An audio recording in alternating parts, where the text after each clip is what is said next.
నిత్య,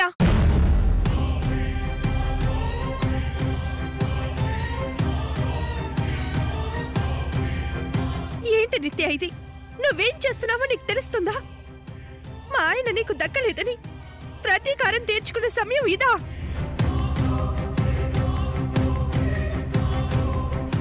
నిత్య, ఇది కరెక్ట్ కాదు. మా ఆయన్ని నేను అలాంటి పరిస్థితుల్లో ఎప్పుడు చూడలేదు. మహారాజులా ఉండే నా భర్తని పోలీసులు అలా కొడుతుంటే నేను తట్టుకోలేకపోతున్నాను. ప్లీజ్ నిత్య, పోలీస్ స్టేషన్కి వెళ్దాం పద. కేసు విత్డ్రా చేసుకో నిత్య. ఆలోచించు నిత్య, నిజంగా ఆ విషయంలో ఈయనకే ప్రమేయం లేదు. ప్లీజ్ నిత్య, స్టేషన్కి వెళ్ళి నా భర్తను విడిపిద్దాం పద ప్లీజ్. హే మీనాక్షి, ఏంటిది? మాట్లాడితే మా ఆయన అంటున్నా? ప్రపంచంలో నువ్వు ఒక్కదానివే పెళ్లి చేసుకున్నావా? ఇంకెవరూ చేసుకోలేదా? అక్కడ మిస్ అయింది ఎవరో తెలుసా? పెద్ద పోలీస్ ఆఫీసర్ రఘురామ్ గారు. అలాంటి వ్యక్తి కనబడకుండా పోతే ఎవరో చూస్తూ ఊరుకోరు.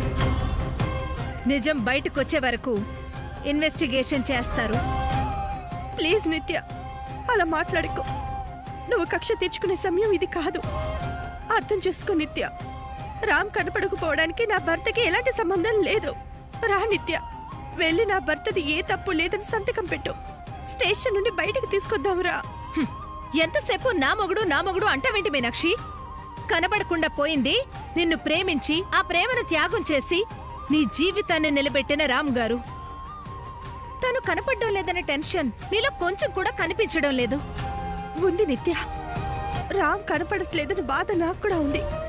అంతకన్నా ముందు చెయ్యని నేరానికి నా భర్తని కొడుతుంటే అది నేను భరించలేకపోతున్నాను.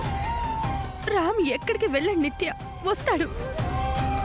ప్లీజ్, నీకు దండం పెడతాను, వచ్చి నా భర్తను విడిపించు.